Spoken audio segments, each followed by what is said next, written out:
Praise the Lord. असूलों पर जहाँ आँच आए टकराना ज़रूरी है।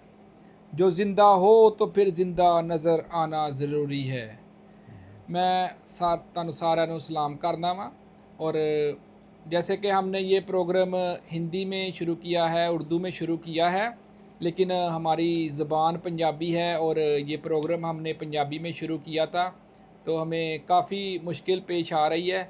लेकिन आहिस्ता आहिस्ता हम उम्मीद करते हैं कि उर्दू बोलते बोलते, हिंदी बोलते बोलते हमारी रूटीन बन जाएगी, तो फिर हमारे लिए आसानी हो जाएगी। तो प्लीज़ आप हमें थोड़ा सा जो है माफ़ करें इस बारे में। बाकी हमारे साथ फिर से हमारे guest pastor John Iqbal Gill ji मौजूद हैं, जैम सिक्की सारे जैम सिक्की जी, खुदा तुहानू बड़ी आशीष और बरकत देवे। और हम आप सबको वेलकम करते हैं हमारे प्रोग्राम में, जिसका नाम है सच में से सच को पहचाने। और जैसा कि आप जानते हैं, पिछले पार्ट में हम बात कर रहे थे कि जैसे कुछ चर्चेज़ हैं वो अपने आप को ज़िंदा चर्च कहकर, जीवन चर्च कहकर बुलाते हैं कि हमारा चर्च जीवन है, हमारा चर्च ज़िंदा चर्च है। तो इसी बारे में हम सीख रहे थे, और अभी पास्टर जी ने कल के पार्ट में हमें 12 पॉइंट्स बताए थे कि अगर एक चर्च ज़िंदा है तो उसमें क्या क्या नज़र आना ज़रूरी है। तो आज अभी उसी विषय को लेके हम आगे बढ़ेंगे, और पास्टर जी हमें और पॉइंट्स बताएंगे कि अगर चर्च ज़िंदा है तो ज़िंदा चर्च की कौन कौन सी निशानियां हैं। तो पास्टर जी, मैं चाहूँगा आप अपने विषय को लेके आगे बढ़ें। जी, सो खुदा का शुक्र करते हैं। हमने सीखा था कि 12 पॉइंट पर हम पहुंच गए जी, 12 तक थे। पहुँच गए थे। मैं चाहूँगा कि उसे फिर रिपीट कर दूं दोबारा। नंबर 1, चर्च क्या है, जिसे हम जीवित चर्च कहते हैं। तो जीवित से पहले चर्च क्या है वो हमने सीखा था। उसके बाद जीवित चर्च जो है उसकी निशानियां कौन कौन सी है, जीवित चर्च किसे कहते हैं। वह लोग जो यीशु मसीह को पहने हुए हैं, जो हर दिन अपनी स्लीब उठाते हैं, जो अपनी खुदी का त्याग करते हैं, जो प्रेम और क्षमा में चलते हैं, जो सताने वालों के लिए प्रार्थना करते हैं। पृथ्वी पर जीवित चर्च का जीवन, वह परदेशी और मुसाफिर की तरह रहते हैं। वह स्वर्ग की आशा में चलते हैं। चर्च का सिर यीशु मसीह है। यीशु मसीह ही कलीसिया का सिर है। और मेरे ख्याल से हम लोग यहीं तक पहुंचे थे, और लास्ट पॉइंट पर हम शायद पहुंचे थे कि दुल्हन वाले पॉइंट पे जीवित चर्च वह है जो प्रभु यीशु मसीह को अपनी ज़िंदगी में जीवित पेश करता है। जीवित चर्च वह है जो प्रभु यीशु की छवि को जीता है, जैसा प्रभु यीशु मसीह ने जीकर दिखाया। जीवित चर्च वो है जो वैसा जीकर दिखाते हैं। इसके लिए हमने रेफरेंस पढ़ा था फिलिपियों का खत, संत पौलुस का लिखा हुआ 2 अध्याय उसकी 5 से लेकर 8 आयत तक। जैसा मसीह यीशु का स्वभाव था तुम्हारा भी वैसा ही हो, जिसने परमेश्वर के स्वरूप में भी होकर भी परमेश्वर के तुल होने को अपने वश में रखने की वस्तु न समझा, वरन अपने आप को ऐसा शून्य कर दिया कि दास का स्वरूप धारण करके और मनुष्य की समानता में हो गया, और मनुष्य के रूप में प्रकट होकर अपने आप को दीन किया, और यहाँ तक आज्ञाकारी रहा कि मृत्यु, हाँ क्रूस की भी मृत्यु सह ली। तो यहाँ तक हमने विस्तार से सीखा था, और ये 12 के 12 पॉइंट जिस कलीसिया में नज़र आए वही जीवित चर्च है, जी, कहने से नहीं। जैसा शुरू में आपने शेर पढ़ा है कि यदि जिंदा है तो जिंदा नज़र भी आना ज़रूरी आना है। ज़रूरी है। सो कह देना कि हम जीवित चर्च हैं ये ज़रूरी नहीं। वचन के अनुसार वचन किसे जीवित चर्च कहता है। मैं कहूँ कि जिस चर्च में मैं हूँ वो जीवित है, वो मायना नहीं रखता। खुदा का कलाम किस चीज़ पर मोहर लगाता है जिससे ये पता चले कि ये जीवित चर्च है। मेन जो बात है वो यहाँ पर आकर टिकती है। तो जीवित जो चर्च है उसकी पॉइंट नंबर 13 जो है वो एक आत्मिक दुल्हन है। जीवित चर्च एक आत्मिक दुल्हन है। दुल्हन है। जैसे शारीरिक दुल्हन अपने आप को अपने दुल्हा के लिए तैयार करती है जिस्मानी तौर पर, वैसे ही रूहानी तौर पर इस दुल्हन ने अपने आप को मसीह के लिए तैयार करना है। जी।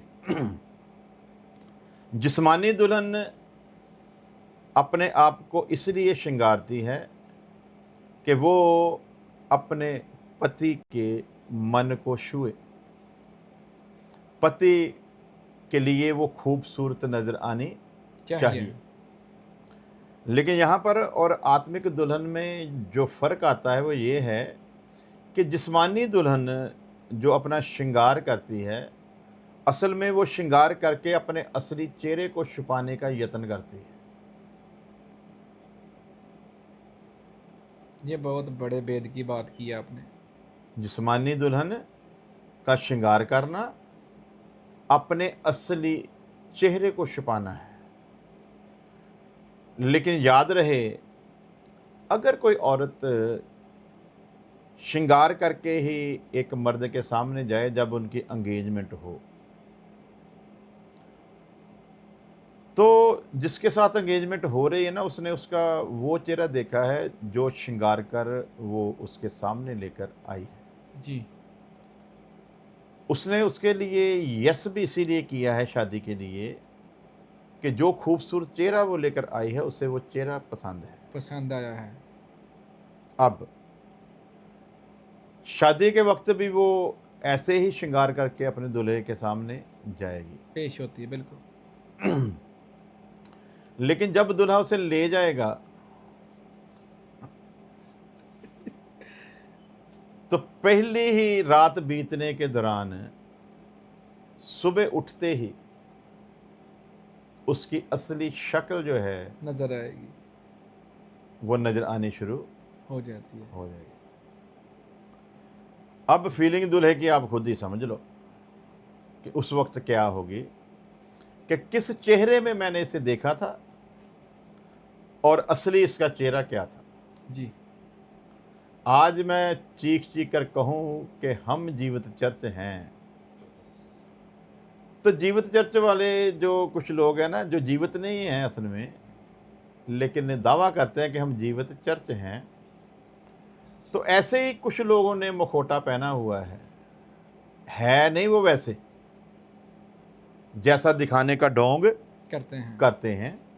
और जैसा प्रभु यीशु मसीह ने कहा, फलों से पहचान जाओगे, तो बहुत जल्दी इनकी पहचान भी हो जाती है कि ये कैसे हैं। जी। तो उस वक्त जैसे एक इंसान के सामने किसी औरत का असली चेहरा प्रकट हो तो उसका दिल टूटता है ना, वैसे ही जब कोई परमेश्वर को धोखा देने की कोशिश करे तो परमेश्वर भी उससे दुखी होता है। इस बात को ध्यान रखना है, इस बात पर पूरा गौर करने की ज़रूरत है। सो समझते हैं, जो जिस्मानी दुल्हन है उसका दुल्हा अगम ज्ञानी नहीं है, वो सब कुछ पहले से जानने वाला नहीं है, बिल्कुल। लेकिन रूहानी दुल्हन का जो दुल्हा है ना, वो सब कुछ पहले से तेरी असली चेहरे से वाकिफ़ है, तेरी असली सूरत, तेरी असली शक्ल से वो अच्छी तरह से वाकिफ़ है। तो फिर किसी भी तरह से तो उसे धोखा नहीं दे सकते। बिल्कुल बिल्कुल। दुनिया को धोखा दे सकते हैं मुखौटा पहनकर, लेकिन परमेश्वर को नहीं। जी। तो दुनिया को हम कह सकते हैं कि हम जीवित चर्च हैं, किस लिहाज से जी, हमारे यहाँ बहुत मौजे होते हैं, बड़े अचंभे, बड़े अद्भुत काम होते हैं। तो ये भी एक मुखौटा, ये लिखा है, गुमराह करने वाला आत्मा भी वो सब कुछ करता है जिसे आप खुदा के द्वारा किए जाने वाले मौजे और अचंभे समझते हैं। बिल्कुल। गुमराह करने वाले रूह के पीछे भी खुदा ही खड़ा है, ये भी याद रखना। अगर वो उसको इख्तियार ना दे तो वो कर नहीं सकता, लेकिन वो गुमराह करने वाले के रूह के द्वारा खुदा किनमें काम करता है, जो असली खुदा को पहचानने के लिए तैयार नहीं है। जी।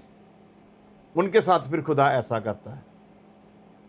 तो समझने वाली बात यह है कि एक आत्मिक दुल्हन जो है ना, उसने यीशु मसीह के गुणों को, उसकी खूबियों को ग्रहण करते हुए बिल्कुल अपने आप को प्रभु यीशु मसीह के सामने वैसा ही पेश करना है जैसा खुद यीशु मसीह है। जी। जैसे पिछले भी एपिसोड में हमने सीखा था कि प्रभु यीशु मसीह के आने के वक्त उसकी जो दुल्हन है वैसी ही होगी जैसा वो आप है। वो है जीवित। एक जीवित चर्च की निशानी क्या है? वो अपने आप को एक आत्मिक दुल्हन की तौर पर तैयार कर रहे हैं। जबकि आज आप देखते हो कि जो जीवित कह रहे हैं, जीवितों वाला कोई काम नहीं है उनमें। ऐसे ध्यान तो सारा इसी संसार पर लगा हुआ है, कोशिशें सारी इसी संसार के लिए हो रही हैं, सब कुछ इसी संसार का पाना चाहते हैं और कहते हैं कि हम जीवित हैं। जो जीवित है वो पिता के दाहिने हाथ विराजमान है, वो लेने आने वाला है, वो हम में जीवित है। तो इसका मतलब हम नहीं हैं, अब हम यीशु मसीह हैं। ऐसे ही है। सो यदि हम यीशु मसीह हैं तो फिर यीशु मसीह की तरह जीना पड़ेगा, जैसा हमने फिलिप्पियों के खत में पढ़ा। सो इसका जो 13वां पॉइंट है, एक आत्मिक दुल्हन प्रकाशित वाक्य, आओ हम आनंदित और मगन हों और उसकी स्तुति करें, क्योंकि मेमने का ब्याह आ पहुंचा है और उसकी पत्नी ने अपने आप को तैयार कर लिया है। सो मेरे ख्याल से ये 12वां पॉइंट था, मेरे ख्याल से पहले हमने देख लिया, इस पर हम सॉरी कहते हैं। सो आओ हम आनंदित और मगन हों। मगन क्यों होना है? और उसकी स्तुति करें। क्यों करें? क्योंकि मेमने का ब्याह पहुंचा है, यानी कि दुल्हे का आना तय, और उसकी पत्नी ने अपने आप को तैयार कर लिया है। तैयार कर लिया, ये ज़रूरी बात है यहाँ ये पे। है जीवित चर्च की निशानी कि अगर आज यीशु मसीह आए तो क्या दुल्हन ने अपने आप को इस वही जीवित दुल्हन कहलाएगी जो उस जीवते के साथ मिलने के लिए उठाई जाएगी। जो तैयार है। और अब वो जो दावा कर रहे हैं ना अपने आप को जीवता चर्च बताने का, अपने विवेक में जाकर झांके, अपने कॉन्शियंस में जाकर एक बार देखें। ध्यान दें कि हम कहाँ हैं। अगर आज आता है प्रभु यीशु मसीह तो हम कहाँ हैं। इनका कॉन्शियंस कभी झूठ नहीं बोलेगा, वो सीधा इन पर दोष लगाएगा कि तुम इस लायक नहीं हो। तो यदि हम इस लायक नहीं हैं तो जीवित कैसे हैं? तो जैसा हमने पिछले एपिसोड में देखा था, संत पौलुस ने कहा, अब मैं जीवित ना रहा, मसीह यीशु मुझ में जीवित है। जी। जो जीवता लोग थे, जो जीवते थे, जो जीवती कलीसिया थी ना, जो जीवते लोग थे जिनमें यीशु मसीह जीता था ना, लिखा ना अंताकिया की कलीसिया में वो पहुंचे ना जब, तो अंताकिया की कलीसिया में वो पहली बार मसीही कहलाए। जैसा मसीह था, लोगों ने बिल्कुल शागिर्दों को वैसा ही पाया। वैसा ही इसे पाया। कहते हैं जीवित चर्च। एक आत्मिक दुल्हन तैयार हो रही है। आत्मिक दुल्हन का तैयार होने का मतलब परमेश्वर के सारी खूबियों को अपनाते हुए, कलाम की बातों को अपने जीवन में लेते हुए, वो अपने आप को बिल्कुल यीशु मसीह की मानद बनाने के यत्न में लगे हुए हैं। आजकल तो ये जीवती चर्च है, उनको ये कह दो ना कि सिस्टर जी थोड़ा सिर ढककर आओ, तो वहीं पर इनके जीवते और मुर्दे होने का प्रूफ मिल जाता है। आज थोड़ा सा इनको कह दो ना कपड़े थोड़े ढंग के पहन कर आओ, तो वहीं से पता चल जाता है कि ये जीवते हैं कि मुर्दों से भी गए गुजरे हैं।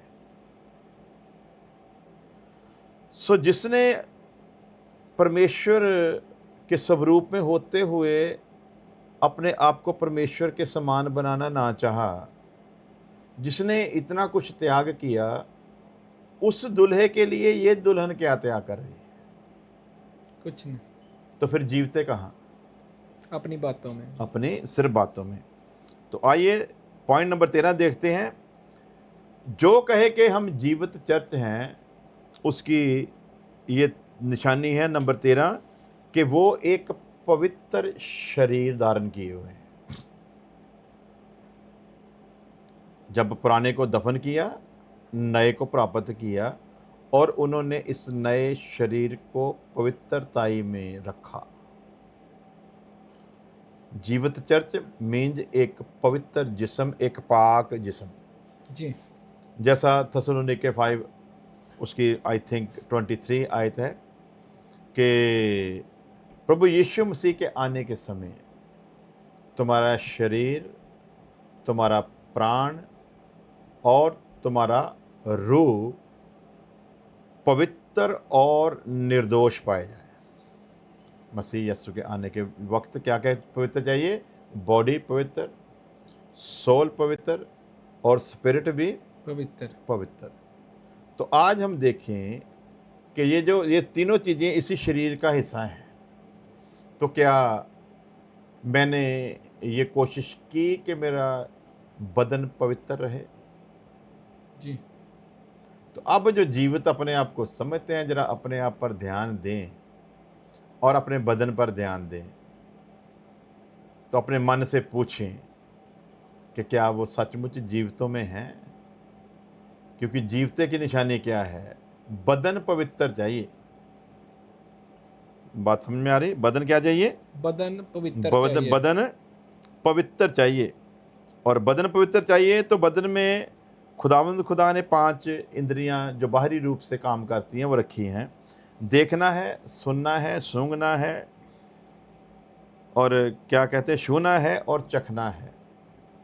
तो ध्यान दें कि प्रभु यीशु मसीह के आने के समय इस जीवते चर्च की आंखें पवित्र होनी चाहिए। इसके नथुने भी पवित्र होने चाहिए। इसकी जुबान भी पवित्र होनी चाहिए। यहाँ तक इसके होंठ भी पवित्र होने चाहिए। इसके कान भी पवित्र होने चाहिए। इसका किसी को छूना भी पवित्र होना चाहिए।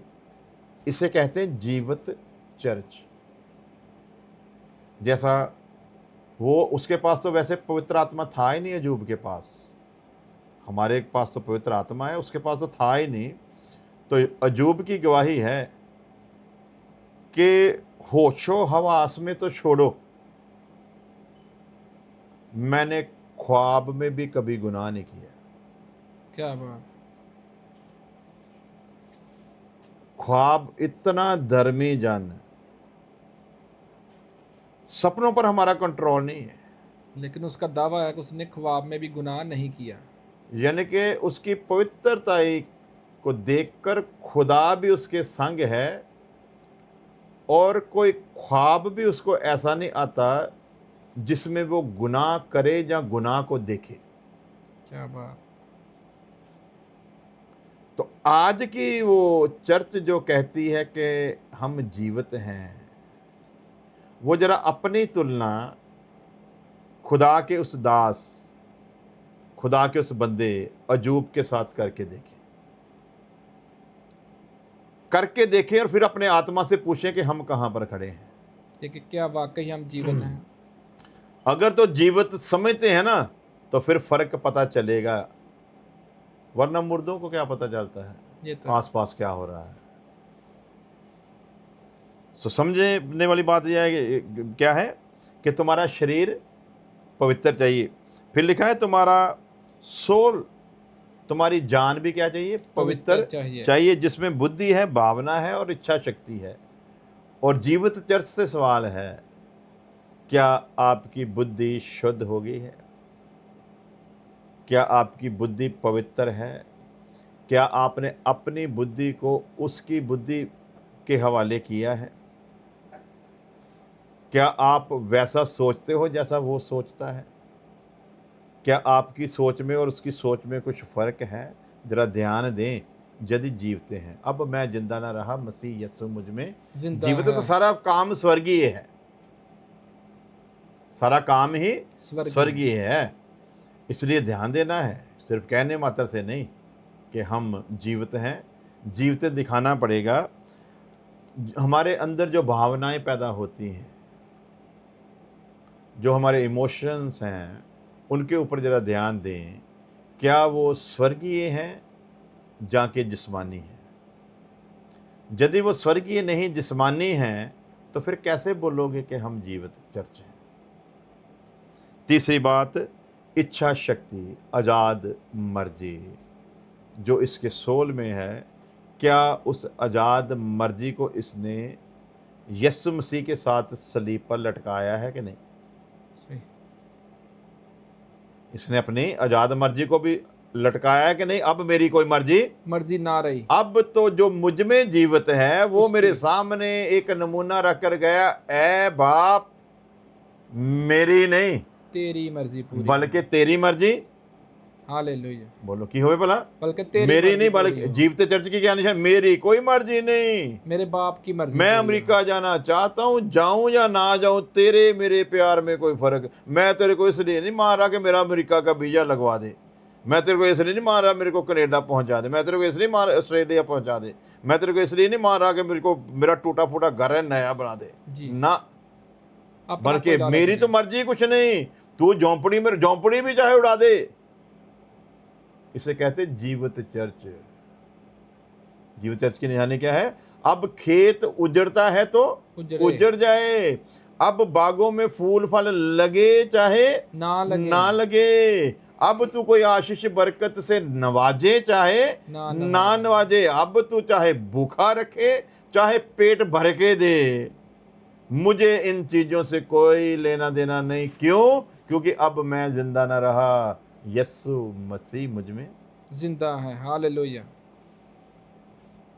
तो की कई सिर्फ कह दिए भी अपन जीवित चर्च है, कह तो बहुत लोग रहे हैं ऑलरेडी, सो कहने से नहीं। कहने अगली से। बात, तीसरा, आत्मा, तेरा सोल और तेरा स्पिरिट भी पवित्र चाहिए प्रभु यीशु मसीह के आने पर। तो क्या लिखा है? खुदावंद खुदा ने इसके आत्मा में जो तीन चीज़ों को रखा वो क्या क्या है? विवेक, अंतर्ज्ञान और संगति। विवेक मीन्स कॉन्शियस, अंतर्ज्ञान मीन इंट्यूशन और संगति मीन्स फेलोशिप। तो क्या ये तीनों चीज़ें मेरी खुदा के साथ हैं जी। क्या मैंने अपने ज़मीर को खुदा के हवाले कर दिया है कि अब मेरा कोई ख्याल नहीं, मेरी कोई समझ नहीं, मैं कुछ नहीं, तू इसे वैसा पवित्र बना कि ये तेरी पवित्रताई का खोजी बने। हालेलुया। अंतर्ज्ञान, जिसमें परमेश्वर के साथ हमारा संबंध स्थापित होता है, हमने उसे कहाँ तक कायम रखा है, कितने समय में हम खुदा के साथ संगति रखते हैं और कितने समय में हम संगति से बाहर होते हैं, और जब बाहर होते हैं फिर किसके संग संगति होती है। सो विवेक भी शुद्ध पवित्र चाहिए, अंतर्ज्ञान इंट्यूशन भी बिल्कुल प्योर, और संगति हमेशा खुदा के साथ बनी रहनी चाहिए। जैसा जबूरों में भी उसने कहा है कि मुबारक है वह शख्स जो दिन रात उसकी व्यवस्था पर ध्यान देता है, वो है जीवित चर्च। हम सिर्फ जब चर्च में जाते हैं, जब उधर ढोल धमाका होता है ना, तब हम लोग महसूस करते हैं कि हम जीवित हैं जी। उतने समय के लिए, बाद में फिर वही सब कुछ घेर लेता है। सो ये जीवित, जो जीवित है ना, वो संगति में भी जीवित है, वो चलते फिरते हुए भी जीवित है, वो अपने घर में भी जीवित है, वो सोते हुए भी जीवित है, वो जागते हुए भी जीवित है। ये निशानी है, वो हर पल जीवित है। वो हर पल क्या है? जीवित है। इसलिए इस बात को बारीकी से समझना ज़रूरी है। सो इसलिए क्या है? एक पवित्र शरीर एक जीवित कलीसिया की निशानी है। तो पवित्र शरीर क्यों जरूरी है? क्योंकि ये खुदा का मंदिर है। बेशक। क्या है जी? ये खुदा का मंदिर है। 1 Corinthians chapter 3 verse 16 to 17। क्या तुम नहीं जानते कि तुम परमेश्वर का मंदिर हो? सवाल पूछा गया। क्या तुम नहीं जानते कि तुम परमेश्वर का मंदिर हो? यानी कि मेरा शरीर क्या है? परमेश्वर का मंदिर है। इस मंदिर पर जब मैं लिपस्टिक लगा रहा हूँ, मंदिर पे लिपस्टिक लगा दिया, फिर जब इधर लटका रहा हूँ, छेद करवा रहा हूँ, मंदिर को छेद किसके शरीर के साथ छेड़खानी कर रहा हूँ? जब जनाकारी के लिए इस शरीर को किसी गैर के सुपुर्द करता हूँ, यीशु का जिस्म है ना, जब मेरी नज़रें मेरे जीवन साथी के होते हुए दूसरे पर बद नज़र होती हैं। तो शरीर किसका? यीशु मसीह का। तो जब मेरा शरीर था, ये 5 इंद्रियां जो थी ना, ये 5 सेंस जो थी ना, वो शरीर के हिसाब से, क्योंकि शरीर पाप का गुलाम था, पाप की मानते हुए शरीर की वही गतिविधियां होती थी जो पाप करवाना चाहता था। अब मसीह मुझ में जीवित है। अब ये 5 की 5 इंद्रियां किसके वाले चलेगी? यीशु मसीह का। यीशु मसीह के। जब पाप के काम मुझसे करवाता था, इसका मतलब अब जो अंदर है, पहले पाप अंदर था तो पाप के काम करवाता था, अब मसीह अंदर है तो मसीह वाले काम करवाएगा ना। बिल्कुल। तो क्या लिखा? क्या तुम नहीं जानते कि तुम परमेश्वर का मंदिर हो, परमेश्वर का आत्मा तुम में रहता है? और जब परमेश्वर का आत्मा हम में है, तब जब जुबान से चुगली होती है तो क्या जीवित है? नहीं, नजर जब बद नजर होती है तो क्या जीवित है? बिल्कुल नहीं जी। जब स्वादिष्ट खानों को देखकर मन मचल जाता है तो क्या जीवित है? नहीं, जब कान बुराई सुनने को आगे करते हैं तो क्या जीवित चर्च है? जब पाप के लिए हाथ बढ़ाते हैं तो क्या जीवित चर्च की निशानी? बिल्कुल नहीं जी। जीवित कहना कोई बुरी बात नहीं है, लेकिन मतलब है कि क्या जीवित दिखा सकते हो? जी। सो जीवित का क्या मतलब? एक पवित्र देह है जो जीवित कहता है, जीवित चर्च है हम, उसका सीधा सीधा मतलब क्या है? वो एक पवित्र देह है। और उसको ये पता होना चाहिए, यदि कोई परमेश्वर के मंदिर को नाश करेगा तो परमेश्वर उसे नाश करेगा, क्योंकि परमेश्वर का मंदिर पवित्र है। क्या है जी? परमेश्वर का मंदिर की है, बोलो। परमेश्वर का मंदिर की है, पवित्र है। तो वो कौन है भला? तुसी। परमेश्वर का मंदिर पवित्र होना बहुत जरूरी पवित्र, है। ते वो कौन हो? तुसी हो। ते अब हम अपने पर विचार करें कि यदि हम परमेश्वर का मंदिर हैं तो हम पवित्र हैं। पवित्र हैं तो जीवित हैं। यदि पवित्रता गई तो हम जीवित भी नहीं हैं, जीवित भी नहीं, फिर मुर्दा ही है। फिर तो हम मुर्दा ही हैं। तो पवित्रता के पैमाने पर हम लोग कहां पर खड़े हैं? ये नापना तोलना पड़ेगा। यदि तो वैसा जैसा वो पाक है, यदि तो हम वैसे पाक हैं तो जीवित हैं। आओ मुकद्दसो पाक बनो जैसे बुलाने वाला, जैसे बुलाने वाला पाक है। जेड़ा उस बुलाने वाले वांगू पाक है वो जीवित है। बाकी अजे मुर्दियां दे विच ही है। इसे करके वचन च लिखा, ऐ सोने वाले जाग और मुर्दों में से जी उठ, तब परमेश्वर का नूर तुझ पर जाहिर होगा। चमकेगा। बिल्कुल। सो मेरे ख्याल ਦੇ ਨਾਲ ਟਾਈਮ ਨੂੰ ਅਸੀਂ ਪਹਿਲ ਦਿੰਦੇ ਹੋਏ, ਕਿਉਂਕਿ ਵਿਸ਼ਾ ਮੈਨੂੰ ਲੱਗਦਾ ਵੀ ਅਜੇ ਪੂਰਾ ਨਹੀਂ ਹੋਣਾ, ਤੇ ਇਹਨੂੰ ਅੱਗੇ ਪਾਠ ਦੇ ਵਿੱਚ ਅਸੀਂ ਕਰਾਂਗੇ। ਦੁਆ ਕਰਦੇ ਆਪਾਂ। ठीक होगा जनाब। प्यारे खुदा तुझे धन्यवाद देते हैं तेरी दया तेरी मोहब्बत के लिए। जो भी ये विषय हमने शुरू किया प्यारे प्रभु, तो लोगों को समझ दे ताकि वो समझ सकें कि जीवता चर्च क्या है और कैसे हमें रहना है, कैसे जीना है। हम इस गंभीरता को समझें और जब इसे पूरा करें तो हमें अपने मुंह से कहने की ज़रूरत ना पड़े कि हम जीवित चर्च हैं, बल्कि हमारी ज़िंदगी बयान करे कि हम जीवित हैं। हमारी प्रार्थना को सुन ले यीशु मसीह के नाम में। हाँ।